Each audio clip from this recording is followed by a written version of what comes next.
I have to tell you about what happened today.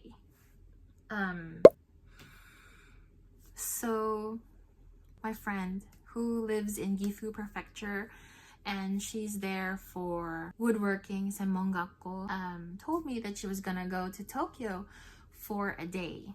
Should meet up, and she was like, yes, let's meet up. We spent the whole day in Jimbocho, which is Tokyo's book town. We had lunch, and then we went around the bookstores, specifically the cat bookstores. And yeah, we got some cat books, some stationery, it was a very restrained shopping day. And after that, we were supposed to go to an exhibit of my friend's friend, who is an illustrator, and she is having her exhibit, a solo exhibition, Bookhouse Cafe in Jimbocho. So we met her, and we were having some coffee and some pudding, and we met Sensei. She was very charming, very, very chill, and her illustrations are so soft, so whimsical, and so soothing. And it's very different from my illustrations, so I really, really appreciate that we could connect through my friend. Thank you, Linda-san. Sensei also has to talk to the other guests who came to see her and her followers who came to the exhibition. So while we were waiting for her, the bookstore crew announced that this celebrity and this celebrity is doing something, and I wasn't paying attention. And there was a whole TV crew and like a big ass camera. They were on this side. He was wearing a blue shirt, talking to the camera, and we were just like sitting there waiting for Sensei to finish her talk. And then he walked past us, and then he saw Linda-san, and he was like, where are you from? Because we were the only non-Japanese in that bookstore. And then the TV camera was like panned to Linda-san's face. And then they chatted a bit, and then they were like, okay, your turn. And I was like, oh no. And we were speaking in English because apparently he was a tennis player, a very famous tennis player. And I was like, oh, I don't know him. Oh. And apparently he wrote a children's book. So he was promoting that book on that bookstore, and he was going to have a signing event. And then he moved on, and we were like, ganbatte kudasai, arigatou gozaimasu. And then once all the people were like gathering in the venue, Sensei comes back, and she was like, oh my goodness, do you know the video, the Never Give Up video? And I was like, yeah, I watch it like every single day to hype myself up. And she was like, that's the guy in the video. And I was like, I was shocked, and then I told Sensei, and I told Lindo-san and Sensei's friend Jun-san. I was like, I came here to pursue a dream, and most days it feels like, is this really worth it? Am I just crazy? Am I just deluding myself? Am I just delulu? And when I feel like crying, and when I feel like, because I don't have my family's approval. They actually don't know that I'm doing this. They don't know that I'm in Japan. They don't know that I'm in senmongakko. They don't know that I'm actually pursuing this thing that I told them I was gonna do. Even though they explicitly disapproved. So whenever I feel like I want to give up, I'm nothing, I watch this guy's video, and I was like, I need to meet him. And then Sensei was like, if you buy this book, you can get a signature. And then I was like, oh my god, I wonder if I can get a photo. So Sensei, who is having her exhibit there, she was like, I'm gonna ask the staff. And so she goes to where the books are, and she takes one of the books specifically for the signing, and she was like, if you get this book, you get a signing session, and then you can get a photo. And I was like, okay, let me go get my card.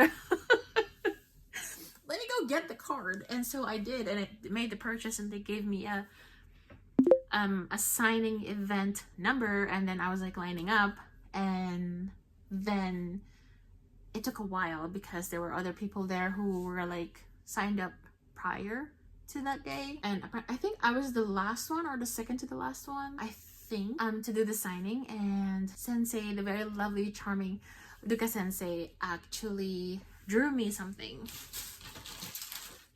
And where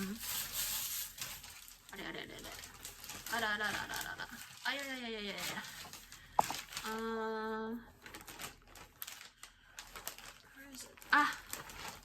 She drew me something while we were waiting.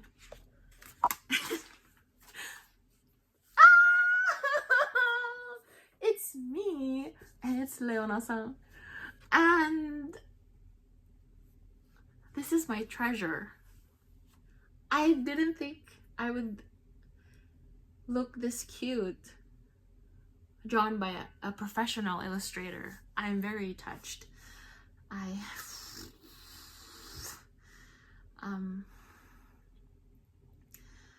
Yeah.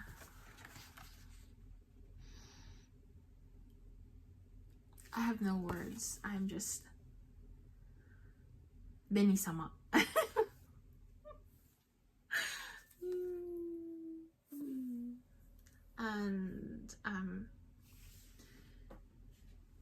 And this is the book. This is the guy. So the book is called Dekiru zo, Dekita zo. But then it's like a play on words because a zo is an elephant in Japanese. And the illustrations are done by the amazing Fukunaga Junpei-san. And this is Benny. And then he was like, he's speaking in English because he's a professional athlete, so he's traveled a lot. He told me that he went to the Netherlands, and that's why we got to chatting a little bit. And he said, can you read Japanese? And I was like, just a little bit. And so he explained to me while I was sitting next to him that this word, can do, and apparently this is the Japanese word kando, which is like to be moved by emotion. Like your heart is moved, you feel kando shimasu, and it's the same as can do. So again, it's a play on words.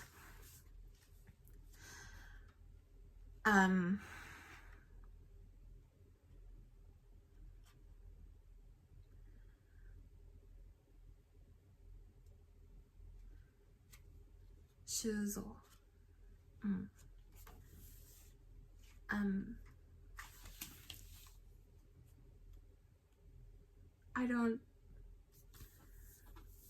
It was a very random happening, but it filled my heart with so much joy. And it's like Tokyo will always find ways to give me a hug whenever I feel like I had a tumble, because the past week has been really exhausting and really frustrating for me, and Thursday and Friday were particularly rough on the heart. But then Saturday came and Tokyo is like, no, let me give you a hug, let me give you like a warm squeeze. And this happened. And while the excitement was dying down, no, okay, let's go back. We were signing and I was taking a photo, and I was like, Shuuzo-sama, you know, your videos are popular overseas and it's always on social media, and I watch this whenever I feel like I can't continue anymore. And then he was like, oh, thank you. And I told him that I cry a lot while watching his videos, because a lot of the times I don't really feel like there's anybody cheering for me. And it's like something that I actually like. I watch these videos and then I cry and I be like, yes, I will not give up, I'll keep going, I'll keep pushing. And then he was like, this lady right here, she's my manager and she's actually the one who took all the videos, so please tell her what you just told me, because I was telling it to him in English. So I turned to the manager, to manager-san, and I was like, manager-san, arigatou gozaimasu. While I watch Shuuzo-sama's videos, I cry and I feel like I can do anything. And then she was like, thank you so much. And it was like the room was just like focused on me, but I didn't really feel shy, because I'm just so overwhelmed that I'm meeting this awesome person who's been motivating you for, you know, for years. And then we took the photo, we took the signing. I completely ignored the artist. I'm so sorry, Fukunaga-san. And when I was about to exit the room, I was like, 失礼します. And then I was like leaving and then bowing, and then I didn't know if I didn't want to turn my back on him, and he was like, Benny-san. And I was like, I turned around and I was like, hi. And then he was like, you can do it. And then I was like, I can do it. And then everybody started clapping their hands.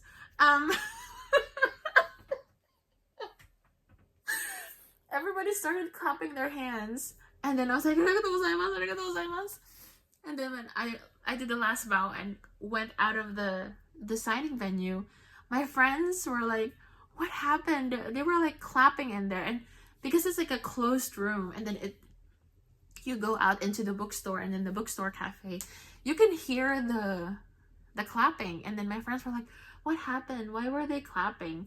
And I was like, Benny happened. That's why they were clapping. And they were like, oh my god, what happened? What happened? And so yes, I told them what happened, and they were like, oh my god, that's awesome. And I was just like, ah, and then I was just like crying, and I was like, oh, this is so random, this is so weird. And then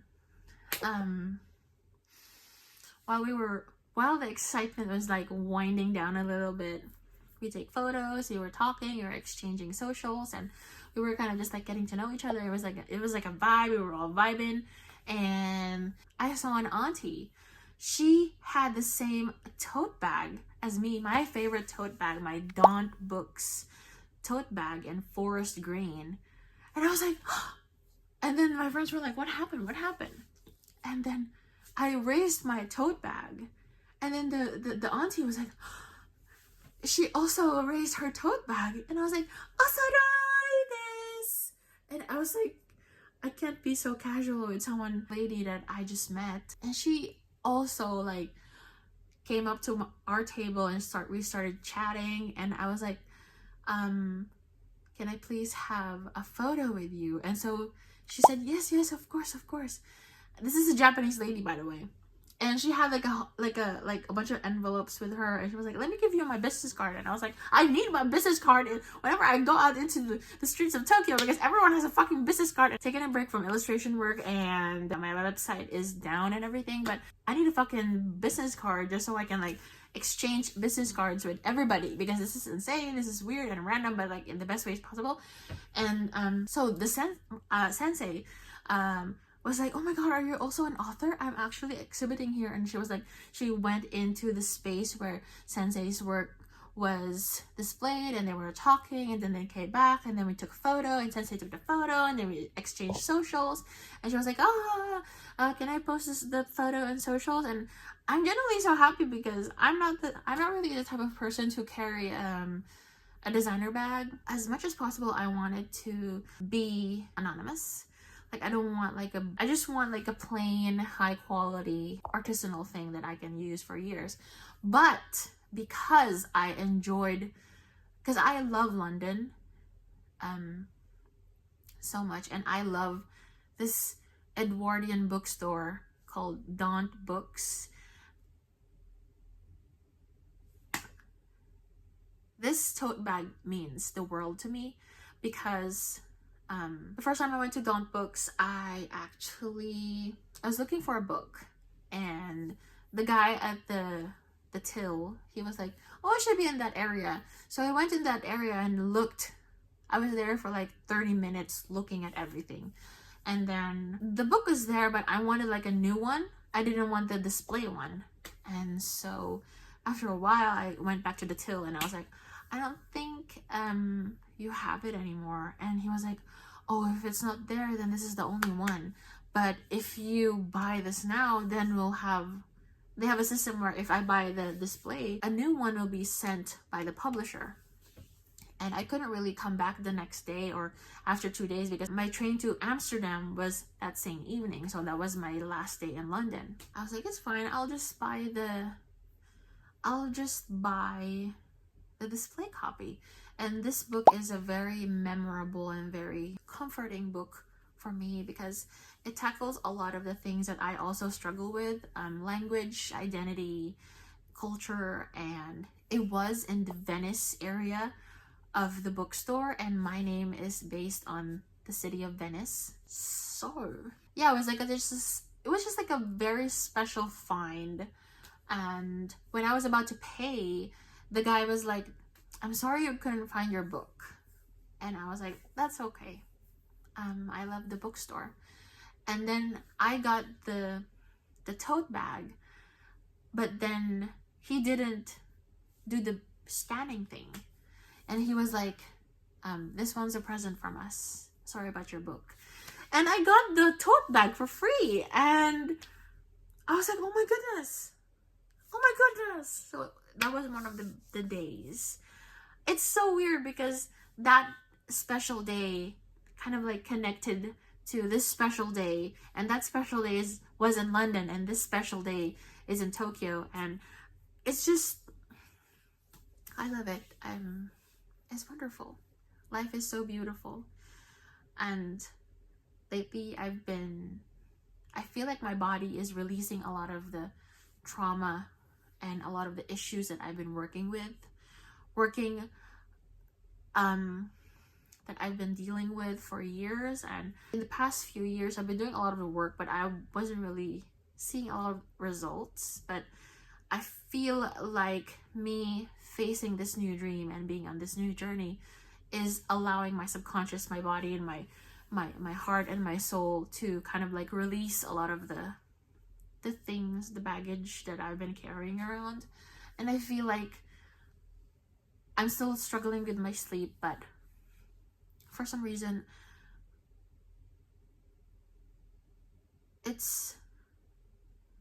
nothing is ordinary. When I'm in Tokyo, there's always something special happening, and I feel like that is a way that I'm actually radiating something now, that something positive, now that I'm actually living the truth that I've been craving for years and years.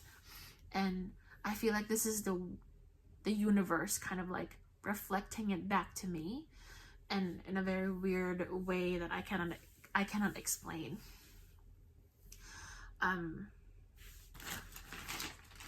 So much talking.